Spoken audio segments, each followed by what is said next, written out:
Nah ini misalkan kobra. Kobra itu dia tertarik dengan gerakan. Jadi dia akan defensif ketika ada sesuatu hal yang gerak di depannya dia ancaman atau apa. Nah akhirnya dia defense. Dia siap-siap buat nyerang. Jadi ketika kita gerak kesini dia akan ngikutin. Gerak kesini dia. Temukan berbagai macam informasi menarik mengenai dunia hewan hanya di Fauna Apps. Download sekarang.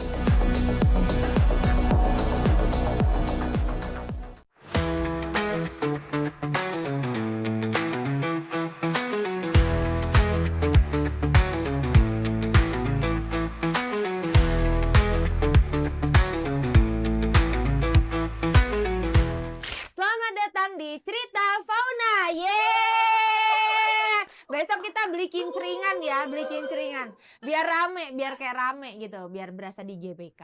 Sobat Fauna, apa kabarnya kalian semua? Semoga baik-baik aja dan dalam kondisi sehat. Nah, Sobat Fauna, kembali lagi bersama saya Rani. Kira-kira hari ini bintang tamunya siapa ya? Yang pasti bintang tamunya seru banget karena ini kita akan membahas dua alam, dua dunia. Dunia reptil, dunia nyata, dan dunia mistis. Nah, gimana tuh? Langsung aja kita sapa dengan meriah Kang Panji dan Teh Yulinar. Yeay. Biar nggak salah mungkin bisa diperkenalkan sendiri langsung, mandiri ya ini ya.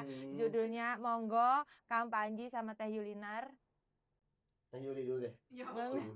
Halo semuanya, perkenalkan aku Yulinar Petualang. Udah. Halo teman-teman semua, sebelumnya perkenalkan nama saya Panji Petualang. Iya. Halo teman-teman semua. Perkenalkan nama saya Rani, calon petualang. Iya, bener. Ini pegang ular aja belum fasih amat gitu kan. Nah, Kang Panji terima kasih banyak, Teh Yulinar terima kasih banyak. Sama-sama. Di sela-sela kesibukannya lagi sibuk kemana nih? Ke hutan mana nih? Hari ini berpetualang di hutan beton dulu. Bareng Teh Rani khusus spesial. Betul. Terima kasih banyak. Keluar dulu, turun dulu. Turun dulu dari gunung. Ini saya kayak merasa terhormat sekali loh. Ini semestinya saya ini kita podcastnya di hutan bukan di sini kan cocoknya gitu. Dan, tapi Kang Panji ini belakangan ini kan ini mulai lagi soal dream team segala macam, mulai lagi keliling-keliling. Nah, bersama juga Teh Yulinar, Teh Yuli gitu kan, yang notabene mempunyai dunia itu kan yang berbeda ya. Yang tadinya dunianya itu pageant, taunya cuman catwalk pakai baju bagus. Terus pas Kang Panji mungkin Kita rusak. Iya, Kang Panji rusak, gimana ini ceritanya bisa dirusak? Anak orang biasanya pegang lipstik, pegang ular sekarang gitu kan. Itu gimana Kang Panji ceritanya itu? Sebenarnya sih nyambung ya. Jadi walaupun kita hidup di dunia yang berbeda, kebiasaan yang berbeda, tapi kita harus ingat bahwa kita tetap hidup di bumi yang satu ini. Betul. Gitu. Jadi misalkan kayak Neng Yuli berkeliling melihat negara orang gitu kan, dia harus dibekali dengan ilmu konservasi karena Miss Eko Internasional itu wajib memiliki pengetahuan berdasar tentang yang namanya alam dan konservasi. Nah makanya waktu itu kan aku pernah dengar ceritanya Neng Yuli kalau beliau ini udah sering tuh melakukan penanaman penghijauan mangrove, hutan, kemudian sampah gitu kan, untuk ngurusin sampah juga pernah. Nah ini ngurusin satwa kayaknya belum nih. Yuk bareng sama aku aja karena kita nggak bisa lupa nih Teh Rani kalau yang namanya biosfer itu berkaitan mulai dari udara, atmosfer sampai ke semua yang ada di tanah ini apa segala macam termasuk satwa liar dan kita itu terhubung. Betul. Jadi nggak bisa dipisahin misalkan oh gue suka nanam pohon tapi gue nggak suka udah Nggak bisa. nggak bisa begitu. Makanya itu sudah ada kesinambungannya. Jadi disitulah kolaborasi yang baik untuk konservasi itu terjadi. Nah ini momennya mahal karena ada satu sosok kayak Teh Rani, Teh Yuli, cewek-cewek cantik yang cerdas yang bisa mengedukasi juga ke masyarakat luas bahwa alam itu seperti ini loh gitu. Wah ini lebih pasti bakal bisa dapat gitu konservasinya. Pesannya kayak gitu. Tapi kan tantangannya beda ya Kang gitu kan Teh. Ini kan yang biasanya nanam pohon ya, mangrove segala macam ini itu ini. Meskipun ada ular kan, ya itu ularnya lewat gitu aja. Tapi kan ini konsepnya beda gitu kan. Ini kan rilis atau nangkep atau rescue. Sempet ragu nggak dengan sosok Queen satu ini? Ragu nggak? Enggak. Jadi pertama ketemu sama beliau ini, aku langsung uji mentalnya sama King Cobra lah. Yes. Jadi yang harusnya level dasar dulu, kayak aku kenalin dengan ular yang spesies ular-ular peliharaan lah ya. Bukan yang wildcat kayak yang di rumahku gitu, yang emang hasil rescuean semua. Itu Yuli tuh tenang, dia itu dapat. Nah itu yang penting tuh dari seorang handling, seorang animal lover, itu bisa dapat chemistry dulu dirinya sama si satwa itu. Nah bicara bahaya atau enggaknya, aku sebagai pawang profesional bisa menjaga itu. Gitu. Kayak aku lihat, wah ini tenangnya udah dapat, berarti dia tinggal pelajari tentang melihat perilaku si satwanya aja, dibiasakan ngamatin. Terus kemarin juga waktu di Indramayu ya Nek, pas kita ada acara sama teman-teman Dream Team di sana, itu kebetulan Mas Nuki Hakim, Bupati Indramayu itu minta tolong kami untuk melakukan pelepas liaran ular di sawah. Iya, dan itu yang paling heboh Neng Yuli. Wah, dengan ularnya. Dengan ularnya banyak ya gitu ya. Kayak menemukan jiwanya ya. Udah gitu kemarin sempat juga beliau ini disiksa sama Dede Inon di laut. Jadi yang tadinya biasanya tuh kita itu telepon damkar bisa telepon Teh Yulinar, bener gak sih? Iya dong. Iya Teh Yuli, apa nggak red card langsung? Bukan lagi sekarang red cardnya juri catwalk, ya kan? Ya tapi rescue ular, bener gak? Maaf, ini mau rescue ininya Teh Yuli area Jabodetabek. Tapi ya Kang, kan ini seiring berjalannya waktu ya, gitu kan. Cerita-cerita soal ular itu kan banyak sekali terjadi ya di Indonesia ini bahkan gitu. Bahkan kita itu kan pelajaran untuk handling ular itu kan memang udah ada ya Kang. Tapi penerapannya itu kan pada akhirnya tidak semua orang bisa. Betul. Dan kadang juga disangkut pautkan dengan Indonesia itu kita itu masih banyak yang disangkutkan dengan hal yang mistis. Nah yang aku mau tanya, perbedaan ular mistis sama ular yang beneran gimana itu Kang? Lah kan mumpung ini. Lebih sedikit halus sih gitu. Iya. Intinya gaib. Gaib itu udah jelas sesuatu hal yang samar dan tak terlihat. Jadi kalau misalkan katanya, itu ular gaib, tapi kelihatan, berarti bukan. Kalaupun warnanya putih dengan segala keunikan dari bentuk tubuhnya, morfologinya, itu berarti kelainan genetik atau cacat lahir. Albino. Ya, kayak gitu. Cuma dia morf alam, F0. Nah, dan biasanya ular-ular seperti itu memang keluarnya di malam hari, di tempat-tempat yang masih sangat dan dikeramatkan. Kenapa? Karena mereka itu rentan mati. Karena badannya nggak sama dengan ular lain. Ya benar. Gitu, Jadi kalau ular gaib itu pasti tidak terlihat. Tapi ada, saya nggak kayak berstatement gaib itu nggak ada, cuma nggak kelihatan. Masalahnya itu. Kalau kita bisa lihat sama-sama bareng-bareng bisa lihat ular gaib itu, berarti itu bukan gaib. Tapi itu kan juga sebenarnya aku bukannya mau menjelekan industri, enggak ya. Tapi kadang kan yang film-film yang seperti itu kadang-kadang juga kayak sedikit ada mengedukasi bahwa ternyata ular itu bisa diajak menari. Ya kan? Dari yang pakai suling. Bener dong? Ular itu bener kan? Ular itu bisa dililitin di badan gitu kan di badan. Ya bener kan? Iya kan? Itu kan jadinya kayak masyarakat kayak bisa nih di nah itu gimana tuh Kang kalau yang soal kayak gitu untuk sobat fauna yang di rumah? Ular itu bisa diajak menari, itu bagian dari pentas kesenian atau tradisi di beberapa wilayah di dunia. Di antaranya adalah di India ya, dan di daerah-daerah sana lah, luar negeri sana. Mereka menggunakan seruling untuk memprovokasi seekor ular kobra agar dia meliuk-liuk. Meliuk-liuk. Tapi aslinya secara harfiahnya memang dia suka gitu dengar suara itu. Enggak. Jadi itu terprovokasi sama gerakan si pawang.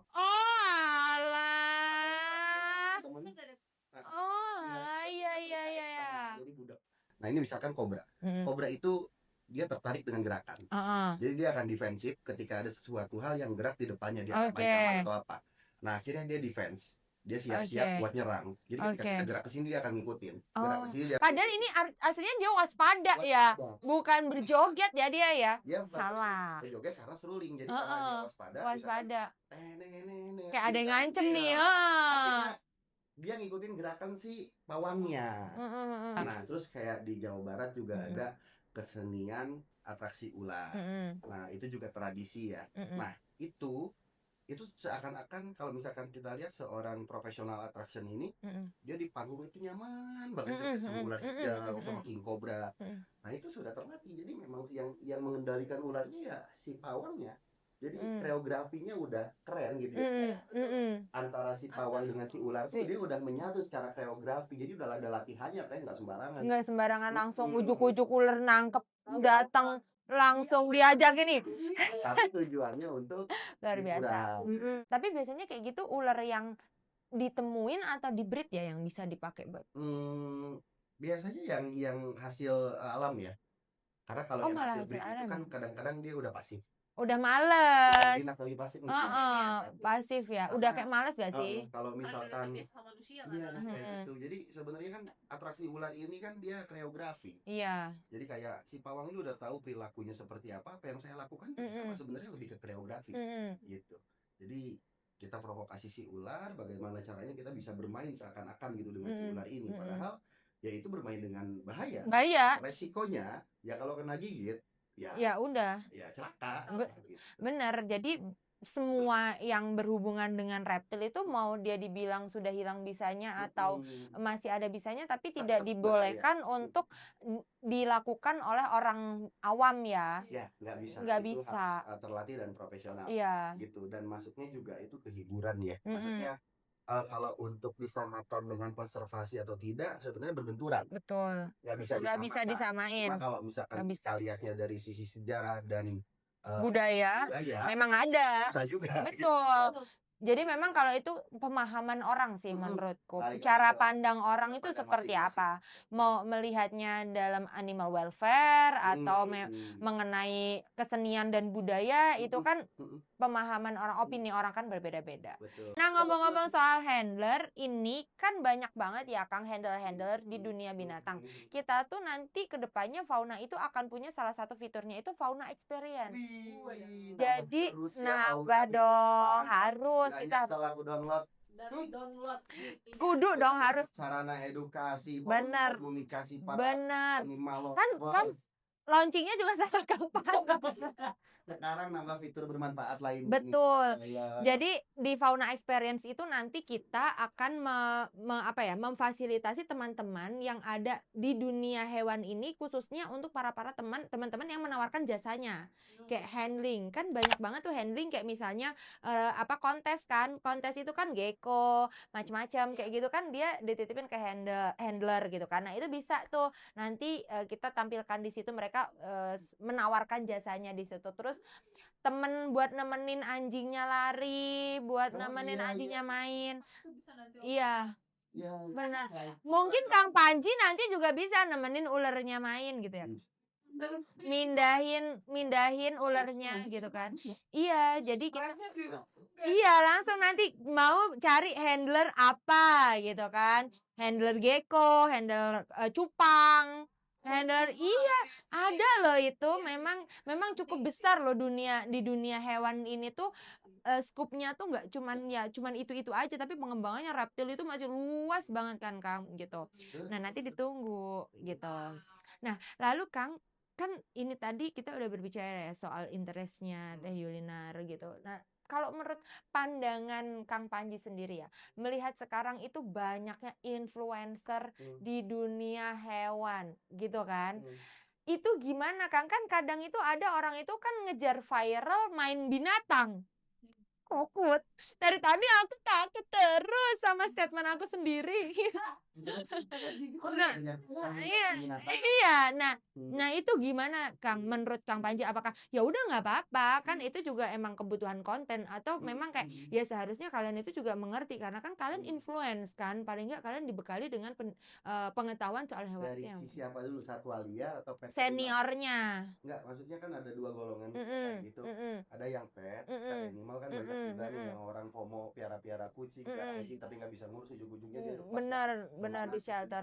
ini juga kan sama salah. Iya, Ada juga yang wildlife animal yang dia beli dari ilegal, kemudian sama dia dipelihara beberapa saat, udah gede dikit nggak bisa lagi piara, akhirnya lepas betul bukan sesuai habitatnya. Iya, dua-duanya Ya kalau dua-duanya berarti satu, balik lagi sebenarnya jadi konten kreator animal itu nggak ada salahnya kalau misalkan kalian punya punya tujuan yang emang baik, misalkan untuk edukasi, misalkan untuk tips, untuk kebutuhan usaha pun boleh kok, karena ada legal ya. Itu orang banyak bisnis juga di Indonesia yang legal, dia diberi izin oleh negara untuk penangkaran satwa liar maupun domestik. Nah, maksudnya kembali lagi ke hak hidup satwanya ini harus diperhatikan teman-teman. Betul. Dalam artian jangan anggap satwa liar ini barang yang tidak punya nyawa. Betul. Ingat mereka juga punya hak gitu loh, ya, punya nyawa. Hak hewan. Dan punya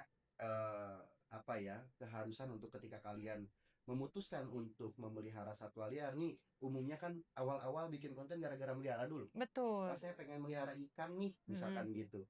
Nah itu hak kersitnya, terus hak hidupnya, hak pangannya. Kalau dia sakit kayak gimana Betul. terusnya, itu kita nggak bisa lihat ini, oh satwa gue mahal nih, gue harus bawa ke dokter hewan. Terus besoknya kucing atau musang yang emang dia dapat dari pasar burung harganya murah sakit, itu nggak dibawa, itu salah. Nah itu harus adil. Misalkan kalian punya musang murah yang dapat nemu dari mana atau dapat beli dari mana, terus kalian punya rakun mahal yang emang legal beli di mana, ya karena mahal dibawa rakun itu dokter hewan. Karena murah musang itu nggak dibawa kemana-mana, cuma dikasih kunyit atau apa. Nah itu kan salah. Nah balik lagi ke sebenarnya semua animal lovers yang emang basicnya dia emang animal lovers, dia pasti punya rasa kepedulian dan sayang. Betul, empati untuk satwa. Tapi kalau misalkan memang sudah tidak memiliki itu semua, berarti itu oknum terhadap. Dan saya pun yang seperti itu tidak suka. Mantap. Gitu. Jadi buat para oknum ya jangan coba-coba. Kasihan hewannya. Bener. Betul. Karena aku juga percaya kan setiap hewan itu yang kita treat itu akan mengadu ke Tuhan. Nah, itu, apapun itu yang kita perlakukan gitu. Hati-hati ya kalian ya. Udah dalam nih gua ngomongnya kan. Udah gitu. Maksudnya kalau misalkan mau konten, misalkan kalian memang belum bisa punya tempat yang luas untuk tanggung jawab dengan satwa tersebut, kenapa nggak ngontenin profiling orang yang udah ada? Iya, udah ada. Si hobis A nih punya koleksi ini, ya dia datang ke situ. Iya, main aja. Seorang hobi satwa itu ketika memelihara seekor satwa liar nih atau satwa peliharaan kayak domestik gitu, itu harus ada tujuannya. Satu, dia butuh teman atau gimana, bukan FOMO intinya gitu. Apapun yang FOMO tuh nggak bagus. Betul. Naik gunung kayak apa yang FOMO tuh nggak bagus, apalagi FOMO-nya berlebihan. Wah, iya itu karena kan itu bukan cuma membahayakan diri kita sendiri, tapi kan juga hewan yang kita bawa itu juga kan gitu. Karena kita nggak ada yang tahu. Jadi mau hewan sejinak apapun tetap mereka itu mempunyai insting sebagai seorang hewan. Apalagi reptil itu kan banyak pemangsa sebenarnya. Seekor hewan tetap ada insting pemangsanya, benar gak? Garaga juga meskipun dia udah jinak atau Widi nggak, iya maksudnya udah pernah sama orang gitu kan, bukan berarti terus bisa diemek-emek begitu aja gitu kan, karena mereka tetap punya insting hewanianya cukup kuat gitu. Tapi Kang satu lagi sebelum kita closing, Kang Panji itu terakhir ketemu saya itu Kang Panji itu masih sakit. Iya, sakit. Nah, ya, ini sebenarnya bukan sebuah edukasi ya yang patut untuk dicontoh gitu. Tapi kok bisa sih Kang Panji selamat dari maut berkali-kali? Ini nggak boleh dicap. Itu orang ke berapa puluh ribu ya? Iya, makanya kan sobat Fauna kan belum pernah dengar ya. Mungkin kalau aku udah pernah sedikit ada diceritain, tapi kan sobat Fauna belum tahu. Gitu. Masih gosip anak-anak. Iya, enggak lah, bukan gosip anak-anak, berita di mana-mana. Oh iya. Yang pertama adalah jodoh, maut, rezeki udah Allah yang ngatur. Mau digigit kobra beberapa kali, belum waktunya. Coy, serem. Terus kalau ada yang ngomong nanti, oh ya udah ntar waktunya pasti dia mati juga. Ya benar. Cuma kita kan bisa minta ke Tuhan, ya Rob, matikan aku dalam kondisi husnul khotimah. Terus berikan aku tobatan nasuha sebelum hamba mati. Heeh. Itu minta Toh. dulu, jadi ntar matinya bener. Tapi kan Ada yang aneh-aneh. banyak banget berita yang bilang Kang Panji punya ilmu kekebalan diri Nggak ada, gitu. Allah Ta'ala. Saya udah sering coba cek riset dimanapun, media apa, saya nggak pernah ada statement dari mulut saya kebal, nggak ada. Ya, tapi kan ada yang membuat berita karena Kang Panji kegigit ular kobra kan, namanya orang itu kan ngelihatnya kalau udah digigit ular kobra tuh mati gitu kan. Ini kan Kang Panji masih ada gitu loh. Alhamdulillah. Jadi yang pertama adalah saya menguasai teknik, Oke. mulai dari penanggulangan gigitan hingga manajemen pasca gigitan. Saya memahami itu. Jadi saya juga praktisi pengobatan secara tradisional dan bergabung juga kolaborasi dengan medis untuk menangani korban-korban gigitan ular kayak gitu. Jadi kita udah tahu nih ilmunya secara saintifik, secara tradisional yang dipakai nenek moyang kita dulu, kita pakai, kita fungsikan, kita aplikasikan ke diri sendiri kalau kena gigit. Nah itu juga jadi syariat penunjang saya itu selama. Bukan ujuk-ujuk digigit terus saya sombong gitu, gua kebal. Tapi sakit juga ya, Oh ya, sakit. Oh ya. Ya siapa tahu kan udah biasa. Sama tuh. Swalayan iya. Sakit. Ini bawa apanya nggak kebal. Berarti manusia ya. Berarti manusia nih ada. Sama nggak ada. Kan jadi untuk ilmu kekebalan tubuh dari gigitan ular tuh nggak ada ya, Kang? Tapi pengetahuan ada, bisa dibuat, imunitasnya bisa dinaikin. Oh, oke. Dengan kita mulai gigitin dari yang mulai berbisa lebih sampai yang memakai. Gak usah, aku gak usah. Aku gak usah lah aku. Kalau mau kan katanya kalau Iya. mau memang harus digigit dulu. Ada di Amerika sana namanya Tim Fight. Dia dulunya tuh mantan tentara. Dan dia tuh iseng gitu gigitin ular dari mulai yang gak berbisa sampai yang paling mematikan dan akhirnya kebal badannya. Ada kok banyak di. Jadi mulai dari yang ringan, berat gitu. Sampai sekarang digigit taipan, jepret. Oh iya. Demonstrasinya gitu, digigit black mamba aja, saya sih nggak berani. Nggak mati, paling jendol doang gitu. Wih keren gitu. Tapi bedain ulernya dulu deh, bedain ulernya yang. Coba saya minta kertas sama pulpen deh, biar teman-teman. Oke, ini udah ada nih untuk tadi kasih tips gimana caranya. Jadi tips menghindari gigitan ular ya. Jadi kalau misalkan menghindari gigitan ular, misalkan kita berjumpa dengan ular yang masuk rumah atau di alam, di habitatnya, hal yang harus kita lakukan adalah tenang aja. Belum tentu ular itu nyerang kayak di film-film, gitu loh. Karena ular itu bukan hewan agresif. Sebenarnya dia tuh defensif. Oke. Jadi ketika dia diganggu atau merasa terancam, barulah dia agresif. Iya. Seperti itu. Nah, yang pertama adalah kita harus amati jenisnya, gitu loh. Kalau misalkan kita kenal kayak kobra kan itu kan mudah tuh untuk diketahui kan, atau anak piton atau apa. Kalau misalkan kita nggak tahu sama sekali, sebaiknya kita hindari. Kalau masuk rumah itu hindari. Terus telepon damkar atau warga yang bisa dan mampu evakuasi ular. Kalau misalkan nggak bisa sama sekali, ketok aja pakai sapu. Nyawa kita lebih berharga. Iya benar. Nah terus kalau kita digigit ular, ini khusus nih buat teman-teman hobi. Sekarang yang nonton fauna, gue yakin kebanyakan nih hobis nih. Betul. Ya teman-teman kita nih. Dan banyak juga handler yang kadang-kadang belum paham tentang ini. Ketika digigit ular, memang betul prinsipnya kita harus tenang. Ketika ular itu gigit, kita harus tenang. Jangan ditarik, misalkan dikucurin air biar dia lepas sendiri. Itu berlaku untuk ular-ular non venomous.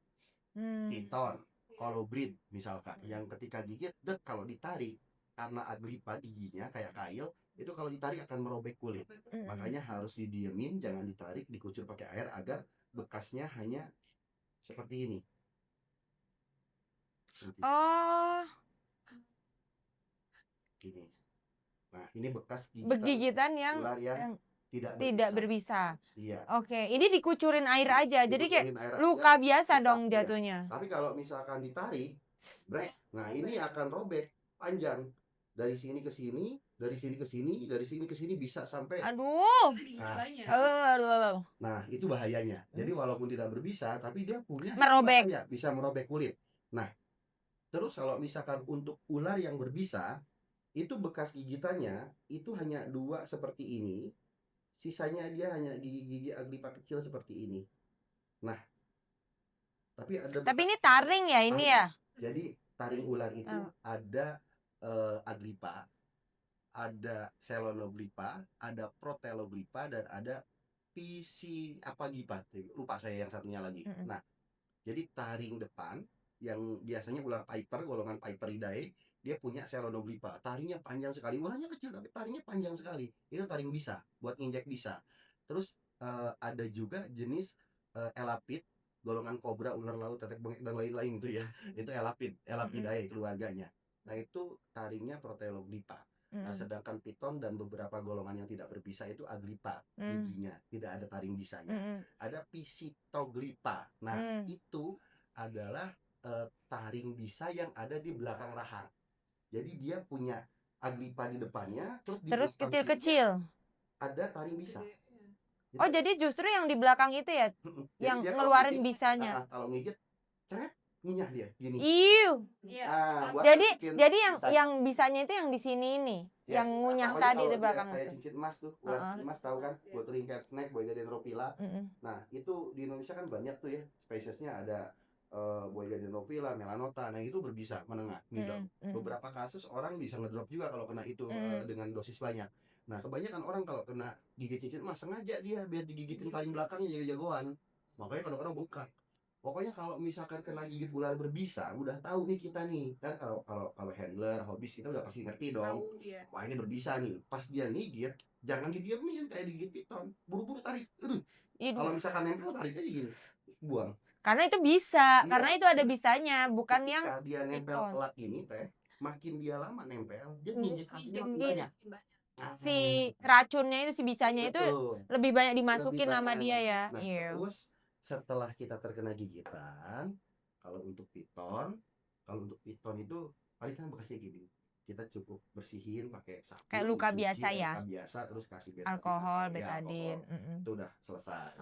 Tapi kalau misalkan terkena gigitan venomous, hal yang harus kita lakukan adalah melakukan teknik imobilisasi. Imobilisasi ini adalah satu teknik yang direkomendasikan oleh WHO untuk korban gigitan ular. Jadi ketika kita digigit ular berbisa, jadi yang pertama kita harus bebat. Harus bebat bekas gigitannya, mulai dari bekas gigitan. Bebat itu apa? Dibebat. Ditutup. Dibungkus gitu. Dibungkus. Jadi bukan ditorniket. Kalau dulu kan biasanya misalkan disilet. Nah, ini digigit di sini bekasnya misalkan. Ini kita ikat 1, 2, 3 di torniket. Habis itu disedat, disilet. Itu nggak boleh. Iya, aku pernah dengar itu. Karena nantinya pembuluh darah kita nggak akan bisa terhantar ke sana. Lain. Akhirnya dia nyangkut di sini. Nah, nanti bisa bengkak, bisa pecah pembuluh darah, bahaya. Nah, yang bagus itu adalah kita cari kain elastis, baik itu katun maupun kain gorden atau apapun, yang penting elastis kayak gini ya. Nah, itu disobek, terus kemudian dibebat. Mulai dari luka ke atas, terus turunin lagi ke bawah, terus ikat di sini. Oke. Nah, kemudian setelah itu dibidai pakai kayu. Kalau enggak kayu. Dibidai agar tidak goyang, agar tidak bergerak bagian dari yang kena gigit. Kayak gitu. Nah, itu untuk first aid-nya, pertolongan pertama. Kenapa? Karena gini, bisa ular ketika masuk ke dalam tubuh kita gitu loh, 0 sampai 1 jam dia nggak bereaksi. Dia masih tersangkut di kelenjar limfatik, kelenjar getah bening. Nah, di bawah kulit, di atas daging adanya. Kulit ari ya? Ya, kelenjar limfatik tahu ya. Nah, itu aliran getah bening di dalam tubuh manusia. Nah, dia dihantarkan oleh itu. Dan kenapa bisa terhantar ke pembuluh darah ke yang mana-mana? Karena adanya kontraksi otot. Jadi ketika otot kita kontraksi, bukan bergerak gini ya, tapi kontraksi seperti ini. Iya. Nah, otomatis otot ngedorong naik, menyebar kemana-mana bisa ya. Tapi ketika ini dipegang, gini deh, dikencengin gitu kan. Ini bisa nih, rasanya pasti kayak gini kalau lagi ular. Coba gini, tuh kan, geser kan tangan. Iya. Nah, tapi kalau gini bentar ya teh, coba geser, ngikut. Iya. Oke. Itu prinsip ilmunya. Terus habis itu ke rumah sakit. Tapi Karani sama Kayuli ini bisa bertahan lebih dari 3 hari dari pasca gigitan. Kalau nggak melakukan imobilisasi, itu paling kita bertahan 7 jam. Ih, Kalau serem. kena king cobra misalkan ya, itu udah hoki-hoki banget lah. Ya udah. Aduh. Sama Tapi tahan kalau sampai. dengan imobilisasi yang benar, yaitu dibebat dulu, baru dibidai, kemudian jangan banyak digerakkan, itu bisa kita insya Allah aman dalam waktu 3-4 hari tanpa ketemu rumah sakit sekalipun. Tapi kalau salah imobilisasi di awalnya, itu bisa celaka. Aduh, terus kayak ada kalau yang tadi kan ini rumah sakit itu kan medis ya gitu kan, yang udah medis gitu. Yang tadi Kang Panji bilang yang pengobatan alternatif apa itu? Oke, kalau pengobatan alternatif itu bisa dilakukan sama dengan medis, cuma kan medis ini kan dia mainnya kan di anti bisanya. Iya. Dia penyediaan anti bisa harus ada. Misalkan orang kena gigit ular, sampainya dia di rumah sakit, dia harus kena biosef kalau nggak monovalen, anti bisa ularnya. Nah, pengobatannya dari situ. Nah, kalau kami itu ngejar waktu golden periodnya. Misalkan kita tanya, Bapak digigit ular kapan? Kemarin. Udah ke rumah sakit? Udah, tapi masih bengkak. Oh, berarti masih ada peradangan parah di sekitar bekas gigitan yang masih harus Dikeluarin ya. Caranya kami melakukan totok jarum agar bisa Keluar. sama darah itu yang masih ngebagel, yang masih kesangkut di bekas areal gigitan itu bisa keluar tanpa disayat, tanpa dioperasi. Jadi kita melakukan tusuk jarum agar bisa itu keluar sama darah kotornya. Akhirnya nanti setelah itu kita popok pakai ramuannya juga kita olah sendiri. Nah, itu kita popok. Setelah itu kan ada lubang pori-pori yang kebuka dari jarum itu. Nah, cairan dari ramuan itu kita harapkan masuk lewat situ. Dan nanti kita press lagi pakai elastis bender. Biasanya orang yang udah bengkak bebeng, udah keluar nanah, 3 hari kita lakukan treatment seperti itu, kempes tanpa operasi. Tapi itu Kang Panji itu selalu dibawa sama Kang Panji kalau misalnya kemana-mana, yang buat popoknya itu, yang ramuannya itu loh. Itu di warung gitu banyak kok Teh. Oh iya. Banyak. Jadi itu cuma bumbu dapur ya. Cuma racikannya memang harus jelas gitu. Maksudnya kalau misalkan saya jelasin juga nanti takutnya keliru teman-teman. Iya sih, Oh ini benar. doang katanya. Karena seberapa parahnya itu karena tergantung kondisi pasien ya. Kalau baru tergigit mungkin ya bisa sederhana. beberapa hari Betul. kan. Iya. Elastis bender, kain itu sebenarnya kain untuk orang kalau misalkan patah tulang. Ya yang coklat Coret itu ya. coklat. Itu Coklat. banyak sekali di Iya. apotek. Terus kalaupun nggak ada kain itu, kita bisa menggunakan kaos atau kain sarung untuk penggantinya. Itu mudah kok, itu cuma kayak narik bebat gitu aja kok. Kayak ngebedong anak kecil, cuma agak kencang gitu. Anak kecil kan kalau orok dulu kan suka bedong tuh. Nah, itu bebat namanya gitu. Cuma ini ke tangan kita. Iya, yang luka tadi kan, yang kegigit tadi gitu. Nah, kalau misalkan kita kan nggak punya anti bisa nih, karena kita kan praktisi, bukan dokter. Nah, misalkan ada orang yang baru kena gigit, kapan digigitnya? Tadi 3 jam yang lalu. Oh, berarti kita harus lihat dari alur pembengkakannya. Ini kalau saya praktisi ya, dukun lah kasarnya. Obatinya dengan cara ini. Nah, ini bisa dijelasin secara logis. Nah, misalkan saya lihat 4 jam setelah gigitan paling alur bisanya baru sampai segini, dia bengkak bentol segini doang. Nah, ini saya agak ekstrim memang pakai caranya. Tak kompres pakai air panas, pakai spons. Jadi spons masukin ke air panas, aku kompresin ke lukanya. Kenapa? Agar bisa yang masih tersangkut di sini, belum sistemik ke atas, itu bisa terurai karena panas. Apapun senyawa kimia, mau biologi, mau buatan manusia, itu kalau dipanaskan akan terurai konsentrasinya. Begitupun bisa ular yang basicnya adalah enzim yang berasal dari protein si ular. Tapi itu tetap ditusuk nanti habis dicas itu. Tusuk tetap biar keluar. Terus habis itu dibebat. Oke. Sembuh. Jadi itu bukan tutorial, tapi itu sedikit edukasi, Tips aja. Tapi bukan berarti terus kalian bisa bebas bermain dengan ular, enggak ya? Begitu. Benar. Jadi ini aja kalau misalkan mau ikut kelas saya aja. Fauna bikin nanti. Bisa kan nanti itu menjadi handler lulusan dari Nanti untuk manajemen handler Black Camp Purwokerto. Purwokerto. Bisa. Black Kita sering ngisi materi di Pemadam, di instansi kayak TNI Polri. Benar. Tuh, aduh terima kasih banyak Kang Panji. Takut. Terima kasih sekali Teh Yuli. Ini ditunggu untuk nanti kita bisa kolaborasi lagi. Yang pastinya buat Sobat Fauna, dimanapun kalian berada, tayangan hari ini itu adalah edukasi, bukan berarti langsung FOMO. Ih cobain, tadi udah diajarin biar kebal digigit dari ular kecil dulu. Enggak kayak gitu. Ya kan, takutnya FOMO gitu kan, kita nggak tanggung jawab gitu. Jadi ini adalah sebuah edukasi, pengetahuan baru, semoga bisa diterima dan bisa menjadi pelajaran untuk Sobat Fauna di rumah. Kang Panji, Teh Yuli, terima kasih banyak. Sampai ketemu lagi. Terima kasih. Temukan berbagai macam informasi menarik mengenai dunia hewan hanya di Fauna Apps. Download sekarang.